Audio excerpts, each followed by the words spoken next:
সৰ্বানন্দৰ সোণোৱালৰ ডিব্ৰুগড় লোকসভা সমষ্টিৰ অন্তৰ্গত তিনিচুকীয়া জিলাৰ এখন বিলাসী হোটেলৰ কোঠাত অসম বিজেপিৰ বিসম্বাদী নেতা কৰ্মীৰ এখন গুপুত মিটিং অনুষ্ঠিত হৈ যায়। দুদিনমানৰ পৰা বিভিন্ন জিলাত এই ধৰণৰ মিটিং সিক্ৰেট মিটিং মাটাংবিলাক হৈ আহিছিল যদিও ডিব্ৰুগড়ৰ মিটিংখন ইমানেই বেছি গুৰুত্বপূৰ্ণ আছিল যে বিভিন্ন বাতৰি কাকতৰ প্ৰথম পৃষ্ঠাৰ হেডলাইন হৈ প্ৰকাশ পাইছে।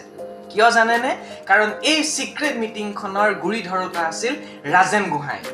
কোন এই ৰাজেন গোহাঁই? অসম ৰাজ্যিক বিজেপিৰ প্ৰাক্তন সভাপতি, প্ৰাক্তন কেন্দ্ৰীয় মন্ত্ৰী, একেৰাহে 4 বাৰৰ MP এই ৰাজেন গোহাঁয়ে উজনি অসমৰ 13খন জিলাৰ বিভিন্ন বিজেপিৰ অসন্তুষ্ট নেতা কৰ্মীক লৈ এই সিক্ৰেট মিটিংখন কৰিছিল।